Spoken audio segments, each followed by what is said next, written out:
Explaining many of the issues. But today I just want to talk about the county itself as it is. While we point fingers to each other and especially to His Excellency the Governor, I think it's important to understand Nairobi as it stands today. After the Committee on Pending Bills, Nairobi had bills of 60 billion pending bills. After the committee audited, they were able to get to 23 billion. The highest debt that Nairobi has, or those who owe Nairobi, is also the national government, which has accumulated so much in terms of rates. And therefore, for me, the best the national government and the leaders of Nairobi can do is to sit down together and ask themselves, while you owe Nairobi approximately 100 billion, how do we sit down in terms of these rates and other issues for us to come to a consensus that we owe you 100 billion, but we can take this and you can remain with this? I think it is very important. The other issue I know most of the members are talking about is roads. And I think in the last 2 years, as much as we want to point fingers, the governor has been able to do 120 kilometers. That is tarmac. And they have partnered so well with Kura. And why I'm saying this is because I've looked at what is in the assembly, what the assembly passed. Kura was paid 800 million to give them equipments to deal with these roads. So you find most of the relationship is a relationship that they have to work with the national government. In terms of the medical procurement equipment that they are talking about, by the way, today, Pumwani is able to give oxygen to Kiambu and even to Eastern. When you look at Eastern and Central, I think Pumwani is doing very well at the moment. It is able to, you are able to come there and buy oxygen if you want. So for me, we get into the politics, let us look at the issues so that when we are talking about giving services to Nairobi, we are able to say, yes, we have challenges. And to be very honest, this is the only governor who is dealing with, first, where we have a national government. Secondly, we have international institutions in that city. Thirdly, we have 6 million plus who walk in and walk out. Now, when you come to the issues of rates, today, if we go and pass a law in this assembly, which we can, and tell Nairobians, we have changed the bylaws of 1980s, and going forward, we can collect this revenue, the first cry will come from the national government. And because we've been holding on it, because we are saying Nairobians are suffering, even if you want to come in and say you want to collect more revenue for national government, it is so difficult because the same people you're going to tax are same Nairobians who are suffering. And we've been holding on this policy for a while, trying to do public participation to agree what's the best rate, because that is where Nairobi can collect also revenue. When you look at the issue of Bagadi, today Bagadi is able, with their renal dialysis section, they are able to have at least people coming from Kenyatta going to Bagadi 6 in a day. They are able to give that service. So for me, while we push, let us not forget the other day KRA was paid 3 billion. And these are debts that were there before.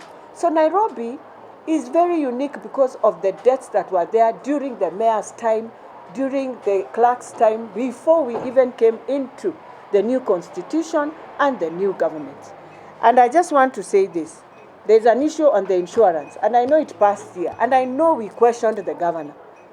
And it was an open tender. And in the end, it passed, and we agreed that, yes, it was a tender that was done during the previous regime. And he needed to have just continued with the same for his own workers. So I think it is also important for my members, even those in parliament, honestly, come and look at the documents before we start again bashing each other on media, bashing without having all the facts. I went to the Senate and I pleaded with them. Come to the assembly and get to know exactly what is happening. We know very well there was a time even our president stayed without a cabinet. We know. And so now when we talk to the governor about the cabinet, So far, he has 8. And you know, the problem is the law. So if the Senate wants to help us, is look, the law does not say it is a must you have 10. The law says maximum 10.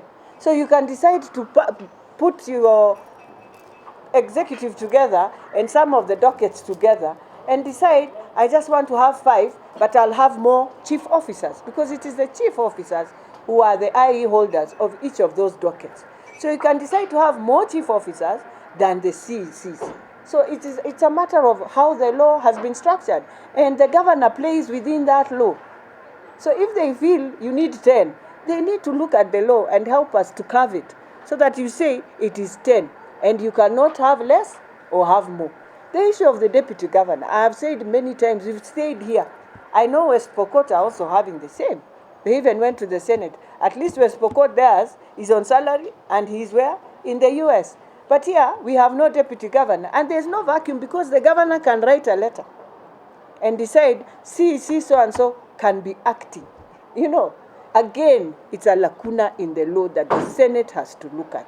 So when we are doing all this, I just want to really request that some of the things we speak about in this county they've received, I know we passed on the floor of the House, 2017, 2018, 15 billion is what we received from the Senate.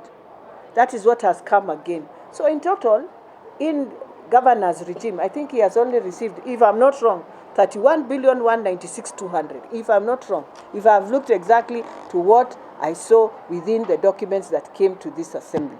So for me, I would want us to also look at Nairobi, and I am pleading with the national government, let us look at Nairobi differently. We cannot look at Nairobi the way we are looking at these other counties. This is a county where you have to walk a journey together with the national government.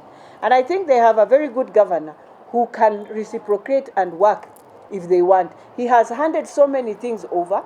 I know they are pending bills. I know the minister has told us we must pay the pending bills. They are working on it so that we go back on the pending bills of the normal Mwananchi. There are those who supplied 500, 200, a million, 5 million, 10 million. Let us look at that list. Let us clear those ones. And I think that is what his team is doing. And then now we will go, because we have some legal fee here that goes to 3 to 4 billion. So how do you pay 4 people 4 billion shillings? It's not fair.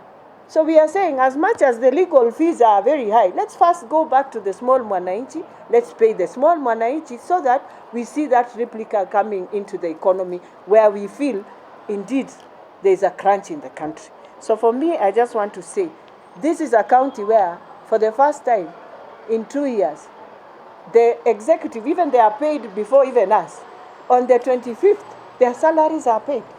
You've never seen a mgomo of any of them. So yes, there are some weaknesses, but let us appreciate Governor Mike Sonko has really tried. And indeed, as I said, coming back here, I was coming to stand with him. And I'll stand with him. I'll stand with him in prayers. I'll stand with him in anything that I feel here we are not doing right. Where he's going wrong, we will sit down with him and tell him, look, Governor, here, no. But where things are moving and we want to try to move them, definitely I'm going to stand with Governor Sonko. All right, Madam Speaker, just one question from me here. We appreciate that perhaps you're still working with the 1980s regulations and not as taxes and so on. But away from what has been said, it has been claimed that the revenue collected in Nairobi